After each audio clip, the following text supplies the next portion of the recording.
Oh my goodness. Today's video is very and so dear to my heart because this is something that we've suffered so much for the longest of time in the Southeast. Ndigbo, especially Imo State. It's so dear to my heart because finally we are saying enough is enough. If I were you, I'll stay back and listen to every single bit of this update. Okay, I greet you all specially from the deepest part of my heart. I say good evening, good afternoon, good morning, depending on wherever you're watching us from. Let's talk about what's been happening in Imo State lately. I mean, currently as we speak. It's no secret that the residents have had enough. I mean, Ndimo, with their clear eyes and one voice and in agreement, are coming out now and saying enough is enough. For quite some time now, Imo State has been dealing with extortion and brutality and extreme harassment by the Nigerian Police Force and the JTF, that's the Joint Task Force. We're talking about extortion, random arrests, and even kidnappings for no reason. And the worst part is the targets are usually the innocent ones. Why? I mean, the people have been pushed to the edge, and now they are finally standing up with a planned 3-day protest. The question is, where is Governor Hope Uzodinma in all of this?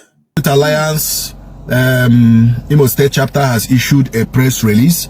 The press release I got a post here in the comment section so that you will read the press release from the National Youth Alliance Imo State chapter.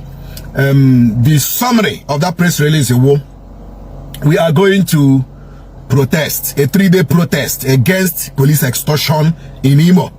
And it is the National Youth Alliance, as headed by Comrade Chinonso Banonsonkwa, that will spearhead the protest in Imo State. Throughout Imo State, we are going to protest and we are going to tell the police and of course the Joint Task Force, made up of the civil defense and the police, that enough is enough. Imo youths are no longer happy. Imo youths are frustrated. Imo youths are angered that the police has continued to vehemently and recklessly extort Imo youths. The Southeast region has always had a unique history with military checkpoints, but Imo State is feeling the pressure more than ever. Just think about it. The number of military checkpoints in the Southeast is more than in the Southwest and North combined. There's a fact that many people either don't realize or have just come to accept. Well, the irony, the North is where you have insurgencies like Boko Haram, and armed Fulani bandits, and it's the southeast that's flooded with checkpoints. Why? That's the question a lot of people are asking right now. And these checkpoints, particularly in Imo State, have become less about security and more about harassment. At every stop, you are forced to drop out of your vehicle, walk under the burning sun, and be at the mercy of officers who are supposed to protect you. It's humiliating, to say the least. But let's be real for a second. It's not just the military that's the problem. Police checkpoints have almost become synonymous with extortion. The officers can demand money for the most ridiculous reasons, and if you don't comply, they can threaten your safety. What's even crazier is the stories about police officers now asking for bribes in cryptocurrency, Bitcoin, USD, that's the dollars, you name it. This isn't just a rumor now, it's becoming more common and like it's becoming like a normal thing. And it's no longer just about the money. The accounts of policemen kidnapping people, holding them ransom for payments in foreign currencies. Despite this ongoing suffering, there hasn't been much action from the state government. This is where we have to talk about Governor Hope Uzodinma.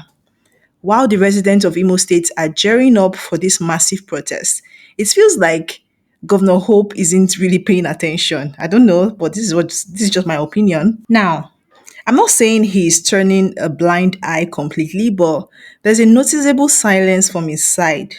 People expected him to be at least address these issues, maybe offer some sort of comfort to his citizens.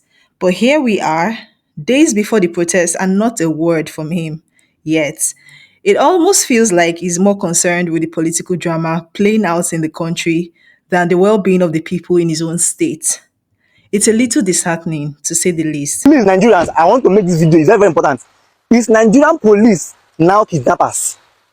This is not my kind of content, but I have to step and make this video because a lot of people are at stake, a lot of life are at stake. Is Nigerian police right now, are they kidnappers? The IG of police, I'm making this video and I'm calling you to inspect everything I'm going to say in this video because everything happened real. His Excellency, Hope Uzodinma of Imo State, I will not enter inside your state because I know you know me, but I will not enter your state from Port Harcourt and I will be like, I don't know how to say it. I will not be useless for nothing, for no reason, because of police people. Very dark man, please. See, if you need me, if you want, I'm just coming down. I'm just coming from police station right now. I was detained since yesterday, being the 11th of October, yesterday. And I'm just being released today, being the 12th, after a lot of log ahead, which I'm going to tell people in this video. And I need to all of you to pay attention because it might be you. Please, very dark man, this is not my kind of content. I don't come on Facebook to start ranting. But I have to speak out for the life of those people I saw today and yesterday in State CID, Imo State Owerri. Especially anti-narcotic and drug section at State CID at government at Imo State Owerri. Anti-narcotic. Please pay attention to that name in that section, anti-narcotic and drug section. Let me explain to you what happened. And this isn't the first time. Over the years, there have been several incidents of police brutality in Imo State, across Nigeria, even in Ebonyi State. But there's rarely been any follow up or accountability. It's gotten to a point where many people in the Southeast feel like they are living in a war zone and nobody in power is really trying to make it better.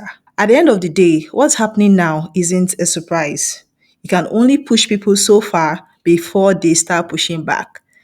This upcoming protest could be the turning point for Imo. Who knows? But here's the thing, we all know how protests in Nigeria often turn out. The police, who are the center of these issues, might even end up being the ones to escalate things. There's already talk about possible counter protest or even worse, hired hoodlums. And we've seen this happen before. These protests can easily spiral into chaos with innocent people getting hurt or even killed for crimes they didn't commit. The fear is real. People are scared that this protest might lead to even more harm. But at the same time, there's a strong desire for change. The residents are tired of being treated like second class citizens in their own state. They are demanding to be heard, and they are hoping this protest will force the hand of the government. Some people are even suggesting alternative methods, like a peaceful march to the government house or the state CID. But even those plans are filled with anxiety because the unpredictability of the Nigerian police is well known. We've all seen how peaceful protests can turn violent in an instant. Not be this Nigeria we dey. The reactions and the comments from the public have been overwhelming. I mean, social media is filled with people sharing their personal experiences with police officers in Imo State. The stories are heartbreaking. Honestly, very, very heartbreaking, to say the least. ṣé wọn ta ṣe ra moto kọọkan ewúrẹ́ wẹ̀ mi yí hefe police. Imam, when you want to you have to run. Just imagine. The problem where this people for the National Police that What are the police on down? all the police are. I have the door too much. I think I have a job opportunity and many police are here. You know, come on, very top. No, ora pa mo, e kono mesi. This is the call Because we see people to share with them. I'm going to people to mambo police. They do the Arab now. She say ba na. I say what the Arab police are. Me ba share na mo. Come with the boys too. The Arab. But I say ben. All the help that just here man. Mazimo no, I want money. I don't know what to do.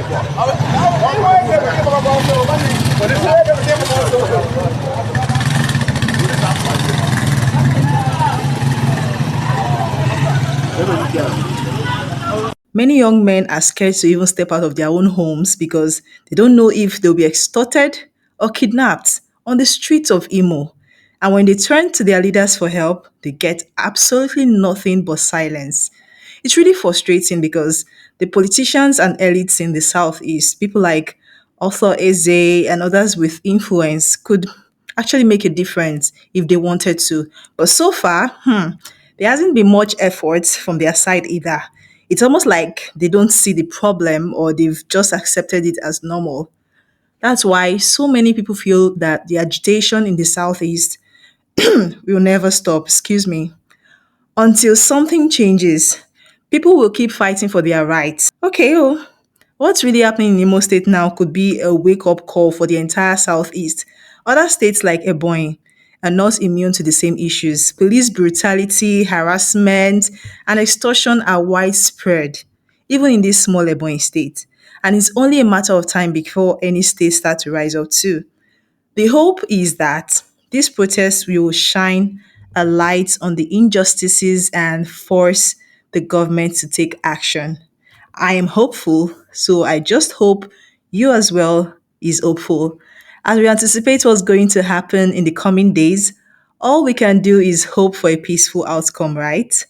No one wants to see more violence or bloodshed. So, we at Ebony People TV are sending our thoughts, our prayers, our wishes to the people of Imo, urging them to stay safe during this time and wherever they find themselves, try and stay safe. Hopefully, this protest will mark the beginning of real change, not just in Imo State, but across the Southeast. Then that man, please take this, because I know you know how to handle such cases like this. I know you know how to handle cases like this very, very well. That's why I'm mentioning. I don't normally tag people in my video, but I'm going to tag you. I'm going to tag police. I'm going to tag Inspector General of Police. I'm going to tag who of them in this video. What happened? I came from Port Harcourt to Owerri to make a video. We have a movie shoot we are shooting in my production. Now, let me start from the beginning. In the beginning, when we were making videos before, we do use real US dollars, real Nigerian money, and real currencies to make videos. But because of security reasons, we are advised by our production to stop using real money. We should be using prop money. Prop money and money, fake currencies you use in videos. So you will not have to disrespect currencies in videos. Now, we are going for a location to shoot. From location where we're going to shoot, one of my crew members lost his phone. We decided to say, okay, let's go to MTN and retrieve his number so that someone will not pick that phone and start doing rubbish with the phone. On the way at Yaradua Drive, I will not forget Yaradua Drive, World Bank, close to everyday supermarket, there's an MTN office there. As we are going, there is this group of people called themselves the anti-narcotic and drug police or whatever they call themselves, I don't know. They stopped us and started searching our vehicle. I told them, officer, I'm a pressman. I showed them my ID card. Look at it. I told them, I'm a pressman. And again, I'm also an actor. I work with the AGN. And we are going to recover our phone SIM card that just blocked or that just lost so that we can go back to our location. They said, how to search us? I said, okay, search us. They started searching. Me, two of my crew members, and our car. Then they started seeing our props. They saw the prop money. 2 bundles of the prop money, which in all of those money, they wrote in the notes that this money is not to be used for purchase, but for movie shoot only. It's written in all the money. They say, the first thing that the officers say, see money, when I don't enter the wala, when I go pay tire.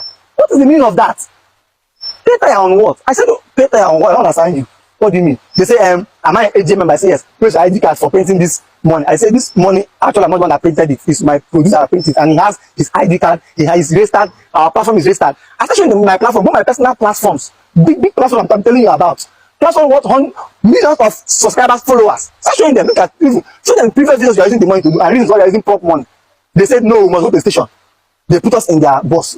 Park our car one corner. Put us in their bus and kept us there for over 1 hour. This was happening around 2 p.m. That's 11th of October. Now, it did not end there. We're asking them, what is the problem? What did you do? They say, we'll find out. Before you know, one will come and meet you. Which platform is your platform? I showed them. Look at my platform. Don't know my face. I'm a very popular someone online. What's the problem? Before you know, in the presence of there we are, some group of guys came there with bike. They searched them and they saw dagger, saw knife, saw different arms. And they put hand off the hand and put them with us. I was like, officer, why are you doing this? Why are you doing this? Allow us to go and retrieve our SIM card and go home. They said we must go station or we should settle them there. Now we should go to station that we are going to pay 1.5 million. For what? 1.5 million for what? Okay, allow me, let me call my producer so that he will come here now with his ID card and proof and claim this money and the rest of the money that we even have. They say no. I said, don't forget, please, let them be as I'm not introduce myself. I'm a pressman too. Look at my ID card. I don't go anywhere without my ID card. Look, I'm a pressman.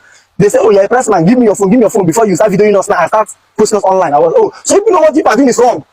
And you said that I should use my phone. I said, no, for take my phone, take my phones, take my phones. Anything you need to do. I'm not a fraudster. I don't do drugs. All I do is content creation.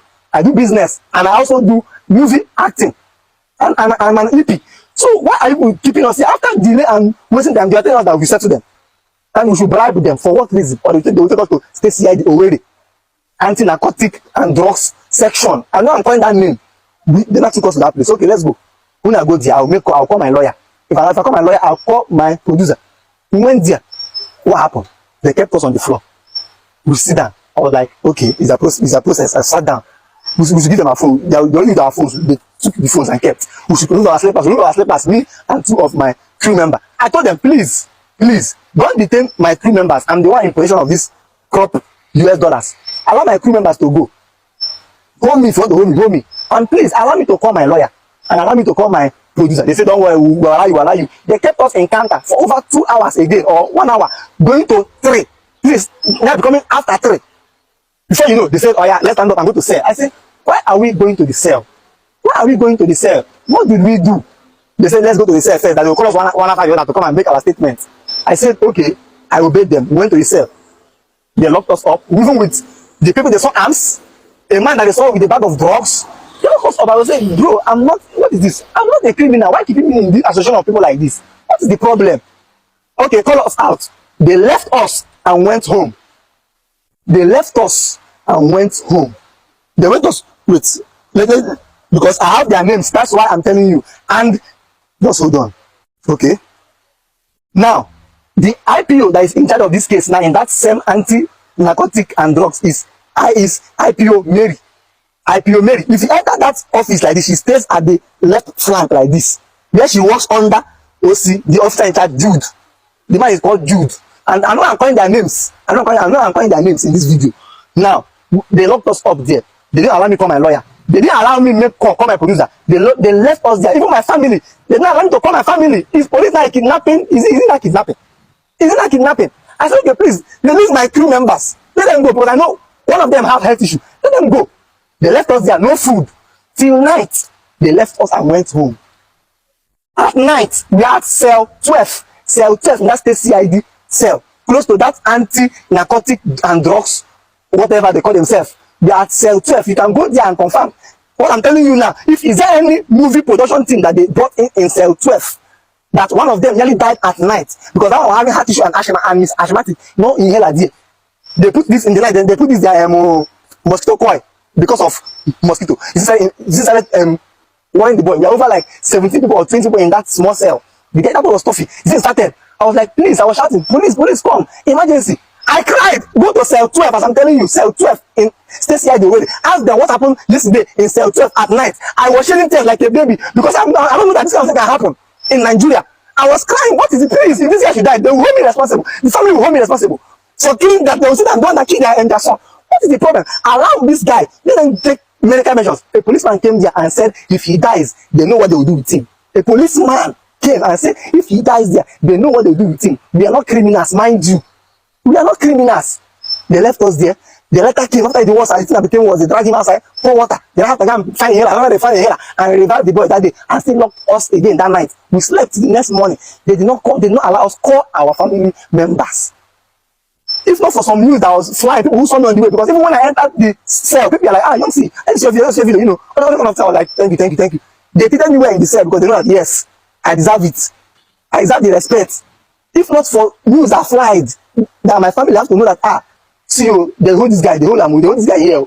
They start calling police. My lawyers came. My lawyers have to come there. Calls from Abuja, start coming in. They not started saying rubbish. Before they say we should pay money.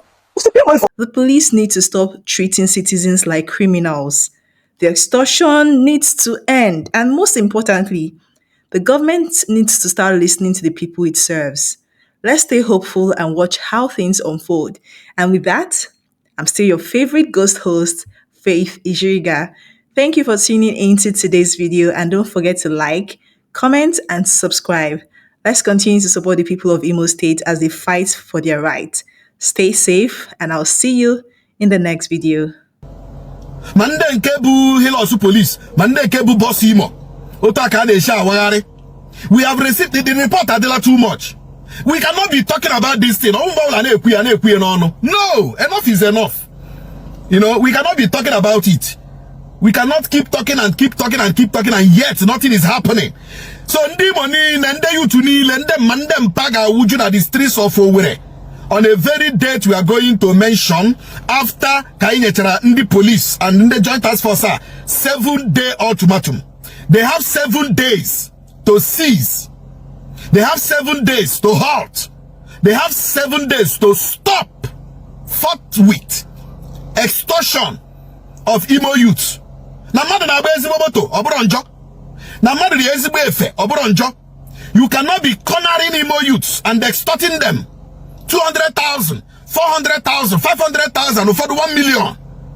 You cannot be arresting them illegally and threatening them. Here ababuha threatening them. Me I say hana habu IPOB, habu ESN. Once he threaten her with IPOB, ESN, you know you have the materials in your car, so you can even use it against them and blackmail them before you know it. Ababuha. So the use of Imo State under National Youth Alliance can also come on this year. We are saying enough is all this while. We have been calling the Commissioner of Police. We have been begging. We have been begging the government, we have been begging the commissioner, we have been begging the police to please see reason with Imo youths, see reason with Imo residents, stop extorting them. But opening eye, they open out a deaf ear. One day,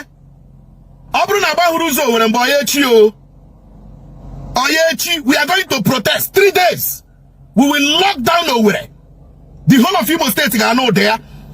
You know, we are going to lock it down. We are going to lock down the whole place. Enough is enough. Enough is enough. So you are going to see our press release. After 7 days, we are also planning on how to collaborate with other international human rights organizations and CLOs in Nigeria. We already contacting Showore, contacting Adeyanju, contacting Femi Falana, contacting other human rights activists in Nigeria. It is going to be a shutdown. Abuna police Joe, Joint Task Force Joe, National Youth Alliance. We are not going to back down. They must stop extorting Imo youths. They must stop extorting Imo residents. Maheme here, the 7 days of grace for them to do the right thing.